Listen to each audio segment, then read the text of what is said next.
بسم اللہ الرحمن الرحیم۔ بسم اللہ الرحمن الرحیم۔ السلام علیکم عزیز طلبہ کرام، امید ہے آپ حضرات خیریت سے ہوں گے۔ آج ہمارا صحیح مسلم کا سبق نمبر 337 ہے، جس کا عنوان ہے باب القراءۃ فی الصبح والقراءۃ علی الجن۔ آگے بڑھنے سے پہلے خلاصہ جات کو ایک نظر دیکھ لیں۔ گزشتہ سبق میں ہم اس حدیث پاک کی عبارت، اس کا ترجمہ اور اس کے بارے میں ابتدائی مباحث کو ذکر کر چکے ہیں۔ اس کے اوپر مزید گفتگو کو آگے بڑھاتے ہیں۔ جنات اور شیاطین کے وجود کی بابت یہاں چند مباحث ذکر کی جا رہی ہیں۔ قرآن کریم کی آیت ہے انہ استمع نفر من الجن، کہ جنات کی ایک جماعت نے غور سے قرآن سنا۔ اس کی روشنی میں حافظ ابن حجر اور دیگر ائمہ نے جنات کے وجود پر جو بحث کی ہے اس کا خلاصہ ہم ذکر کرتے ہیں۔ امام الحرمین اپنی کتاب الشامل میں فرماتے ہیں کہ جنات اور شیاطین کا وجود برحق ہے، اگرچہ بہت سے فلاسفہ اور معتزلہ کے ایک گروہ نے ان کا انکار کیا ہے، لیکن تعجب ان لوگوں پر ہے جو شریعت کے پیروکار ہونے کا دعویٰ کرتے ہیں اور پھر بھی جنات کا انکار کرتے ہیں، جبکہ قرآن کی صریح آیات اور متواتر احادیث ان کے وجود پر واضح دلیل ہیں۔ علمی طور پر دیکھا جائے تو عقل کے پاس ایسی کوئی دلیل نہیں جو جنات کے وجود کو ناممکن ثابت کر سکے۔ منکرین کی سب سے بڑی دلیل یہ ہے کہ اگر جنات موجود ہیں تو وہ ہمیں نظر کیوں نہیں آتے؟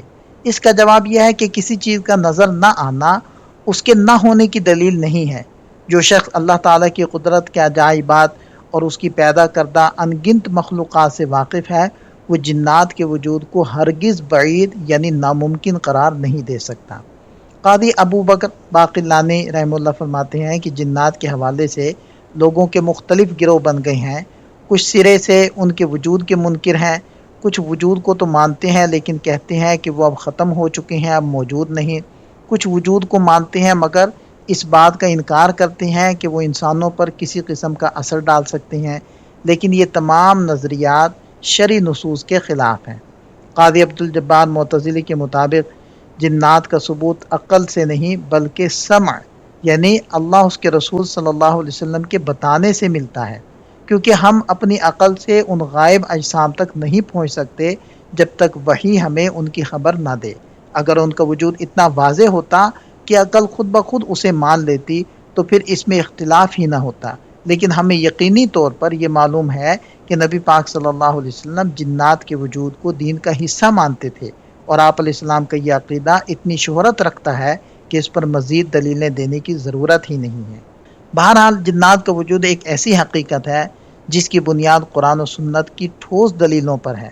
عقل اسے محال نہیں سمجھتی، اور ایمان کا تقاضا یہی ہے کہ اللہ کی دی ہوئی ان خبروں کو جی جان سے تسلیم کیا جائے۔ جنات کی جسمانی بناوٹ اور ان کے نظر آنے یا نہ آنے کے حوالے سے علماء اور ماہرین کلام کی مختلف آراء ہیں، جس کا خلاصہ ہم ذکر کرتے ہیں۔ بعض معتزلہ کا خیال ہے کہ جنات بہت ہی لطیف اور باریک اجسام ہیں، اس لیے وہ نظر نہیں آتے۔ قاضی ابو یعلا فرماتے ہیں کہ جنات باقاعدہ اجسام ہیں جن کی اپنی ایک شکل و صورت ہے، یہ ضروری نہیں کہ وہ صرف لطیف ہی ہوں بلکہ وہ کثیف یعنی ٹھوس بھی ہو سکتے ہیں۔ معتزلہ کی یہ بات درست نہیں کہ وہ صرف باریک ہونے کی وجہ سے نظر نہیں آتے، کیونکہ بہت سی لطیف چیزیں نظر آ جاتی ہیں۔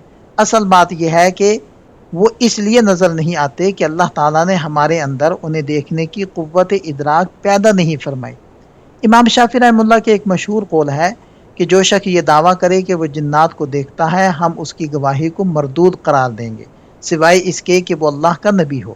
علماء نے اس قول کی تشریح یہ کی ہے کہ یہاں ممانعت اس شخص کے لیے ہے جو جنات کو ان کی اصلی صورت میں دیکھنے کا دعویٰ کرے۔ جہاں تک جنات کا مختلف شکلیں مثلا جانوروں کی صورتیں بدل کر سامنے آنے کا تعلق ہے تو اسے دیکھنا ممکن ہے اور اس سے گواہی پر کوئی اثر نہیں پڑتا۔ جنات کی مختلف شکلیں بدلنے کے بارے میں اہل علم کے دو بڑے گروہ ہیں۔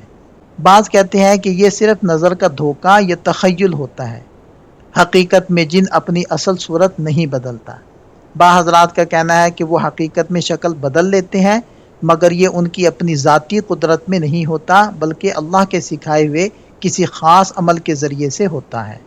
اس بحث پر حضرت عمر فاروق رضی اللہ عنہ کا ایک ارشاد بہت واضح ہے کہ جب آپ کے سامنے غیلان یعنی شکل بدلنے والی جنات کا ذکر ہوا تو آپ نے فرمایا اللہ کی پیدا کردہ صورت کو بدلنے کی طاقت کسی میں نہیں ہے، لیکن جنات کے پاس بھی ویسے ہی جادوگر ہوتے ہیں جیسے تمہارے ہاں ہوتے ہیں، لہذا جب تم انہیں دیکھو تو اذان دینا شروع کر دیا کرو۔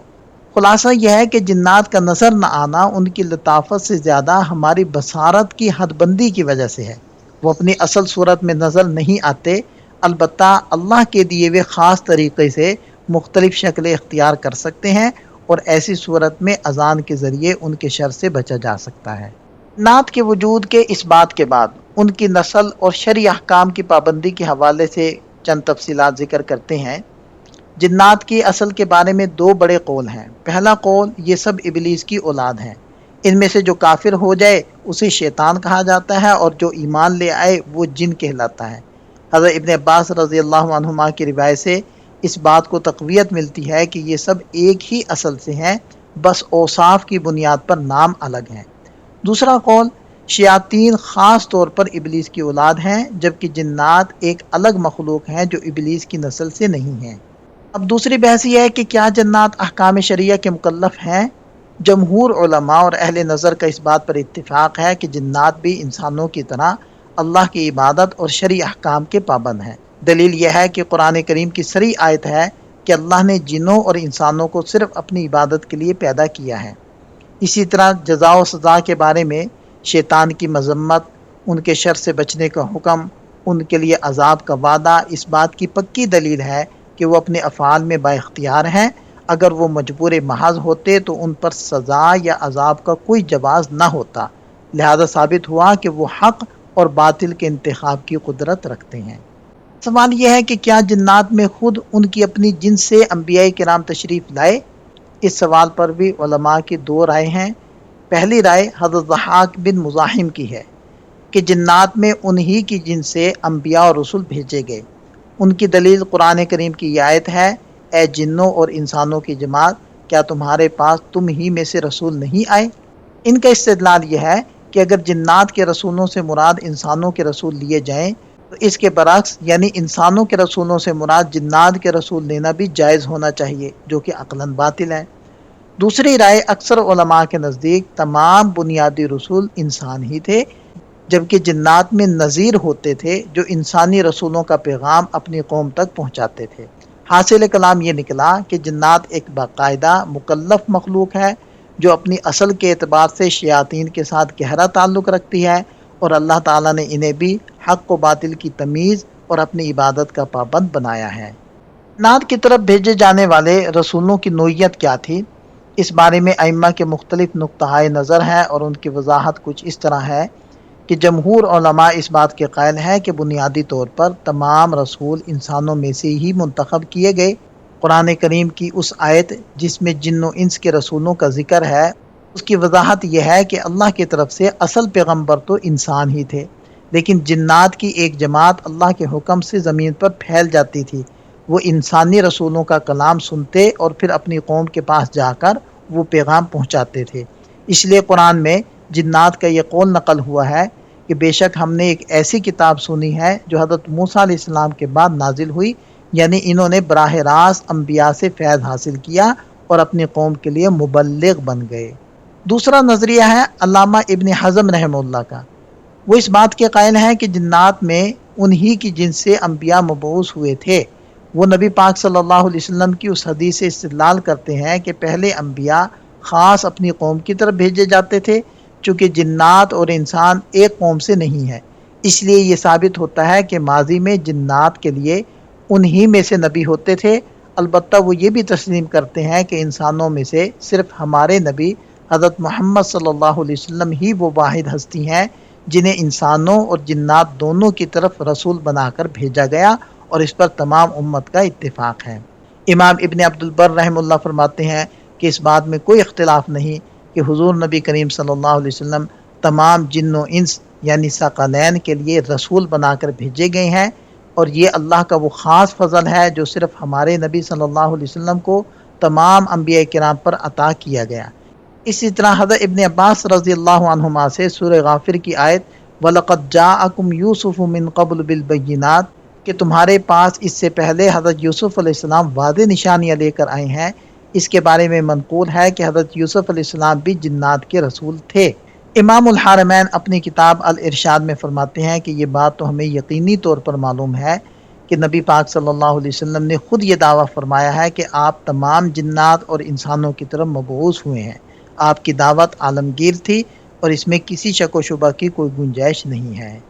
اس پیراگراف میں علامہ ابن تیمیہ رحمہ اللہ بھی یہی بات فرماتے ہیں کہ نبی پاک صلی اللہ علیہ وسلم ثقلین کی طرف مبعوث ہوئے۔ بہرحال جب یہ ثابت ہو گیا کہ جنات شرعی طور پر پابند ہیں تو وہ توحید اور ارکان اسلام میں انسانوں کے برابر ہیں۔ البتہ بعض فروعی مسائل میں ان کے لیے احکامات الگ ہو سکتے ہیں۔ مثال کے طور پر حدیث میں گوبر اور ہڈیوں کو جنات کی خوراک قرار دیا گیا ہے، جس سے معلوم ہوتا ہے کہ ان کے لیے ان چیزوں کا استعمال جائز ہے، جبکہ انسانوں کے لیے گوبر کا استعمال حرام ہے۔ جنات کے کھانے پینے اور نکاح کی کیا حقیقت ہے؟ کیا جنات انسانوں کی طرح کھاتے پیتے اور نکاح کرتے ہیں؟ اس پر اہل علم کی دو رائے ہیں۔ ایک گروہ ان تمام مادی ضرورتوں کا انکار کرتا ہے، دوسرا گروہ جو زیادہ درست ہے ان تمام چیزوں کے ثبوت کا قائل ہے۔ بعض لوگوں کا خیال ہے کہ جنات کا کھانا پینا صرف خوشبو سونگھنے یا ہوا کے ذریعے اثر لینے تک محدود ہے، ان میں چبانے یا نگلنے کا عمل نہیں ہوتا، لیکن احادیث مبارکہ اس نظریے کو رد کرتی ہیں۔ پہلی دلیل حضرت امیہ رضی اللہ عنہ سے روایت ہے کہ ایک شخص بسم اللہ پڑھے بغیر کھانا کھا رہا تھا، آخر میں جب اس نے اللہ کا نام لیا تو نبی پاک صلی اللہ علیہ وسلم نے فرمایا شیطان مسلسل اس کے ساتھ کھا رہا تھا، لیکن جب اس نے بسم اللہ کہی تو شیطان نے جو کچھ پیٹ میں تھا وہ قے کر دیا۔ اس سے ثابت ہوا کہ شیطان کے ہاں باقاعدہ نگلنے اور پیٹ بھرنے کا نظام موجود ہے۔ دوسری دلیل صحیح مسلم کی روایت ہے کہ تم میں سے کوئی بائیں ہاتھ سے نہ کھائے اور نہ پیے، کیونکہ شیطان بائیں ہاتھ سے کھاتا اور پیتا ہے۔ تو بہرحال اس سے ثابت ہوا کہ جنات نہ صرف عقائد و عبادات کے پابند ہیں بلکہ وہ انسانوں کی طرح کھاتے پیتے بھی ہیں، اگرچہ ان کے کھانے کی اشیاء اور طریقہ کار ہم سے مختلف ہو سکتا ہے۔ حضرت وہب بن منبہ رحمہ اللہ فرماتے ہیں کہ جنات کی کئی قسمیں ہیں۔ ایک قسم وہ ہے جو خالص ہوا کی طرح لطیف ہے، یہ نہ کھاتے پیتے ہیں اور نہ ہی ان کی نسل چلتی ہے۔ دوسری قسم وہ ہے جس میں انسانوں کی طرح کھانے پینے اور توالد و تناسل کا عمل ہوتا ہے۔ قرآن کریم کی آیات اس بات کی واضح دلیل ہے کہ جنات میں جوڑے اور نسل کا نظام موجود ہے۔ کچھ لوگ اعتراض کرتے ہیں کہ جنات آگ سے بنے ہیں اور آگ کی خشکی اولاد پیدا کرنے کی مقتضی نہیں ہے۔ اس کا جواب یہ ہے کہ جس طرح انسان کی اصل مٹی ہے مگر اب وہ گوشت پوش کا انسان ہے، اسی طرح جنات کی اصل آگ ہے مگر اب وہ خالص آگ نہیں رہے۔ اس کی دلیل صحیح بخاری کی وہ حدیث ہے جس میں آپ صلی اللہ علیہ وسلم نے ایک شیطان کو پکڑا اور فرمایا میں نے اس کے تھوک کی ٹھنڈک اپنے ہاتھ پر محسوس کی، اگر وہ خالص آگ ہوتا تو اس کا تھوک ٹھنڈا نہ ہوتا۔ اس سے اس سوال کا جواب بھی مل سکتا ہے کہ شہاب ثاقب کی آگ شیطان کو کیسے جلا سکتی ہے؟ تو چونکہ جنات اپنی اصلی حالت پر نہیں رہے تو شہاب ثاقب کی آگ انہیں بالکل اسی طرح نقصان پہنچاتی ہے جیسے مٹی کا ڈھیلا کسی انسان کو زخمی کر سکتا ہے۔ جنات کے گناہوں پر سزا ملنے پر تو سب کا اتفاق ہے، مگر ان کے ثواب اور جنت میں جانے کے بارے میں دو آراء ہیں۔ پہلی رائے امام ابو حنیفہ، لیث بن ابی سلیم اور بعض دیگر علماء کے مطابق مومن جنات کا ثواب یہ ہوگا کہ انہیں جہنم سے بچا لیا جائے گا، لیکن جنت میں داخل کرنے کی بجائے انہیں مٹی بنا دیا جائے گا۔ یہی وہ وقت ہوگا جب کافر انسان جنات کو مٹی بنتا دیکھ کر کہے گا کاش میں بھی مٹی ہوتا۔ دوسری رائے جمہور کا موقف ہے۔ امام مالک، امام شافعی، امام احمد، امام اوزاعی اور امام ابو یوسف اور امام محمد یعنی صاحبین ان سمیت جمہور علماء کا موقف یہ ہے کہ مومن جنات اپنی اطاعت کے بدلے انسانوں کی طرح جنت میں داخل ہوں گے اور اللہ کی نعمتوں سے سرفراز ہوں گے۔ بہرحال جنات محض آگ کا شعلہ نہیں بلکہ باقاعدہ وجود رکھنے والی مخلوق ہیں جو اپنی نیکیوں پر اجر کے مستحق ہیں اور برائیوں پر سزا کے۔ اللہ کی عدالت میں ان کا بھی ویسے ہی حساب ہوگا جیسے انسانوں کا۔ جب یہ بات ثابت ہو گئی کہ جنات بھی نیکیوں پر اجر کے مستحق ہیں تو علماء کے درمیان یہ بحث پیدا ہوئی کہ انہیں جنت میں کہاں رکھا جائے گا۔ اس بارے میں چار بڑے اقوال سامنے آتے ہیں۔ پہلا قول جنات بالکل انسانوں کی طرح جنت کے اندر داخل ہوں گے اور وہیں رہیں گے، یہ جمہور علماء کی رائے ہے۔ دوسرا قول وہ جنت کے مرکزی حصوں کی بجائے اس کے گرد و نواح اور کناروں میں رہیں گے، یہ قول امام مالک اور ایک گروہ سے منقول ہے۔ تیسرا قول جنات وہ لوگ ہیں جنہیں اصحاب اعراف کہا گیا ہے، یعنی وہ لوگ جو جنت اور دوزخ کے درمیان ایک بلند مقام پر ہوں گے۔ چوتھا قول اس معاملے میں خاموشی اختیار کی جائے اور کوئی حتمی رائے قائم نہ کی جائے۔ یہ حدیث متفق علیہ ہے اور دیگر ائمہ حدیث نے بھی اپنی اپنی کتابوں کے اندر اس حدیث کو ذکر کیا ہے، جس کی تفصیل یہاں موجود ہے۔ یہاں سے اس حدیث کے فوائد کو ذکر کیا جا رہا ہے۔ اس حدیث سے یہ ثابت ہوتا ہے کہ نماز فجر میں امام کے لیے بلند آواز سے قرآن پڑھنا مسنون اور مشروع ہے۔ امام بخاری رحمہ اللہ نے بھی اس حدیث سے یہی مسئلہ اخذ کرتے ہوئے اس پر باقاعدہ باب قائم فرمایا ہے۔ اس واقعے سے یہ اہم تاریخی نقطہ معلوم ہوتا ہے کہ نماز باجماعت کی مشروعیت ہجرت مدینہ سے بہت پہلے یعنی مکہ مکرمہ میں بعثت کے ابتدائی دور میں ہی ہو چکی تھی۔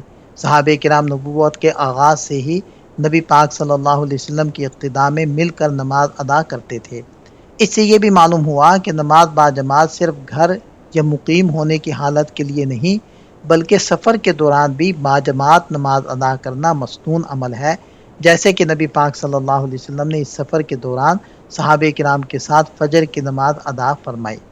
اس حدیث کا سب سے بڑا فائدہ یہ ہے کہ اللہ تعالیٰ نے نبی پاک صلی اللہ علیہ وسلم کو صرف انسانوں کے لیے نہیں بلکہ جنات کے لیے بھی رسول بنا کر بھیجا ہے۔ تمام مسلمان فرقوں اور گروہوں کا اس بات پر اتفاق ہے کہ آپ علیہ السلام کی نبوت پوری کائنات یعنی ثقلین کے لیے ہے۔ صحیح بخاری اور مسلم کی روایت ہے کہ آپ علیہ السلام نے ارشاد فرمایا، میں تمام انسانوں کی طرف مبعوث کیا گیا ہوں۔ لغت کے امام جوہری رحمہ اللہ فرماتے ہیں کہ عربی میں لفظ الناس کا اطلاق انسانوں اور جنات دونوں پر ہوتا ہے۔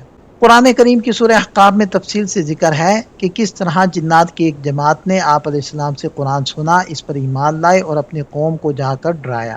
اللہ تعالیٰ نے نبی پاک صلی اللہ علیہ وسلم کو حکم دیا کہ آپ لوگوں کو اس واقعے کی خبر دیں تاکہ انسانوں کو معلوم ہو جائے کہ آپ علیہ السلام جنات کے بھی ویسے ہی نبی ہیں جیسے انسانوں کے۔ اس واقعے سے ثابت ہوتا ہے کہ جنات اور شیاطین کا وجود برحق ہے۔ حقیقت میں یہ ایک ہی مخلوق کے دو نام ہیں جن کے درمیان فرق صرف کفر اور ایمان کی بنیاد پر کیا جاتا ہے۔ جو جن ایمان لے آئے انہیں مومن جن کہا جاتا ہے اور جو کفر پر اڑے رہے اسے شیاطین کہا جاتا ہے۔ لہذا کسی مسلمان یا نیک جن کے لیے شیطان کا لفظ استعمال نہیں کیا جاتا۔ تاریخی طور پر کچھ گروہوں نے جنات کے وجود کا انکار کیا ہے۔ فلاسفہ اور زنادقہ نے، معتزلہ اور قدریہ نے۔ ابو القاسم صفار اور ابو بکر باقلانی فرماتے ہیں کہ معتزلہ کی اکثریت اور قدریہ کے کچھ گروہ بھی ان کے منکر ہیں۔ ان میں سے بعض کا عجیب نظریہ یہ تھا کہ جنات قدیم زمانے میں تو ہوتے تھے لیکن اب ان کا وجود ختم ہو چکا ہے۔ جو لوگ جنات کے وجود کو مانتے ہیں مگر ان کے نظر نہ آنے پر بحث کرتے ہیں، ان کے مختلف نظریات ہیں جن کو ہم صرف دکھانے پر اکتفا کر رہے ہیں۔ علامہ ابن تیمیہ رحمہ اللہ فرماتے ہیں کہ مسلمانوں کا کوئی بھی معتبر فرقہ جنات کے وجود کا منکر نہیں ہے، اگرچہ جہمیہ اور معتزلہ کے کچھ افراد نے انفرادی طور پر انکار کیا ہے، لیکن ان گروہوں کے بڑے ائمہ بھی جنات کے وجود کا اقرار کرتے ہیں۔ اس حدیث سے یہ عظیم نقطہ ثابت ہوتا ہے کہ اصل اہمیت اس بات کی ہے کہ اللہ تعالیٰ نے بندے کی تقدیر میں اس کا انجام کیا لکھا ہے۔ انسان کی زندگی میں بظاہر کتنا ہی شر اور برائی کیوں نہ نظر آئے، ہمیں مایوس نہیں ہونا چاہیے کیونکہ اصل فیصلہ حسن خاتمہ پر ہوتا ہے۔ غور کیجئے کہ جب ابلیس کو یہ محسوس ہوا کہ آسمان پر کوئی بہت بڑا واقعہ پیش آیا ہے تو اس نے زمین کے کونے کونے میں جنات کو اس کی حقیقت جاننے کے لیے بھیجا۔ ابلیس نے یقیناً اس مہم کے لیے اپنے لشکر کے ان افراد کو چنا ہوگا جو شرارت اور برائی میں سب سے زیادہ ماہر اور اس کے سب سے زیادہ قریبی ہوں گے، لیکن دیکھیے کہ اللہ کی تقدیر کیسے غالب آئی۔ وہ جنات جو شر پھیلانے نکلے تھے قرآن کی صرف ایک تلاوت سن کر فوراً ایمان لے آئے۔ ان جنات کا ماضی چاہے کتنا ہی برا رہا ہو مگر چونکہ اللہ نے ان کے نصیب میں ہدایت اور سعادت لکھی تھی اس لیے ان کی سابقہ تمام برائیاں ختم ہو گئی اور وہ لمحوں میں مومن بن گئے۔ یہ بالکل ویسا ہی واقعہ ہے جیسے فرعون کے جادوگروں کے ساتھ پیش آیا تھا۔ وہ آئے تو حضرت موسیٰ علیہ السلام کا مقابلہ کرنے اور کفر کی حمایت کرنے تھے مگر اللہ نے انہیں ایسا حسن خاتمہ عطا کیا کہ وہ ایک ہی لمحے میں سجدے میں گر گئے اور بہترین مومن ثابت ہوئے۔ جنات کی ابتدا ان کی فطرت کے بارے میں مستند کتب اور روایات میں جو تفصیلات ملتی ہیں اس کا خلاصہ بھی ہم ذکر کرتے ہیں۔ حضرت عبداللہ ابن عمرو بن العاص رضی اللہ عنہ سے روایت ہے کہ اللہ تعالیٰ نے جنات کو حضرت آدم علیہ السلام کی تخلیق سے 2000 سال پہلے پیدا فرمایا تھا۔ حضرت ابن عباس رضی اللہ عنہ فرماتے ہیں کہ ابتدا میں فرشتے آسمانوں میں رہتے تھے اور جنات زمین کے آباد کار تھے۔ ایک قول یہ ہے کہ انہوں نے زمین کو 2000 سال تک آباد رکھا، جبکہ بعض کے نزدیک یہ مدت 40 سال تھی۔ روایات میں آتا ہے کہ اللہ تعالیٰ نے جب جنات کے باپ شوما کو آگ کے شعلے سے پیدا کیا تو اسے اپنی خواہش بیان کرنے کا موقع دیا۔ اس نے اللہ سے 3 چیزیں مانگی، یہ کہ ہم انسانوں کو دیکھ سکیں لیکن وہ ہمیں نہ دیکھ سکیں، دوسری یہ کہ ہم زمین کی گہرائیوں میں چھپ سکیں، تیسری یہ کہ ہمارا بوڑھا دوبارہ جوان ہو جائے۔ اللہ تعالیٰ نے اسے یہ تمام خوبیاں عطا کر دیں۔ چنانچہ جنات ہمیں دیکھتی ہیں مگر ہم انہیں نہیں دیکھ پاتے۔ ان کا بڑھاپا بچپن اور جوانی کی طرف پلٹ جاتا ہے، گویا کہ وہ ایک خاص چکر میں زندگی گزارتے ہیں۔ اس کے مقابلے میں جب حضرت آدم علیہ السلام سے خواہش پوچھی گئی تو انہوں نے عقل و تدبیر اور تگ و دو کو پسند فرمایا۔ جنات اور شیاطین کی اصل کے بارے میں 2 اہم علمی رائے ہیں۔ امام حسن بصری رحمہ اللہ کی رائے یہ ہے کہ جنات سب سے پہلے ابلیس کی اولاد ہیں۔ ان میں سے جو ایمان لائے وہ مومن جن ہیں اور جو کفر کرے وہ شیطان کہلاتے ہیں۔ حضرت ابن عباس رضی اللہ عنہ کی رائے ہے کہ جنات اور شیاطین 2 الگ الگ گروہ ہیں۔ جنات جان کی اولاد ہیں، ان میں مومن بھی ہیں اور کافر بھی، اور وہ انسانوں کی طرح مرتے ہیں، جبکہ شیاطین صرف ابلیس کی اولاد ہیں، ان میں ایمان کا عنصر نہیں ہوتا اور وہ موت کے معاملے میں ابلیس کی طرح قیامت تک مہلت یافتہ ہے۔ یہاں ہمارا سبق مکمل ہو جاتا ہے۔ اس باب کی بقیہ احادیث کو ہم اگلے سبق کا حصہ بنا رہے ہیں، تو ملتے ہیں نئے سبق کے ساتھ۔ اللہ تعالی ہم سب کا حامی و ناصر ہو۔ دعاؤں میں یاد رکھیے گا۔ السلام علیکم۔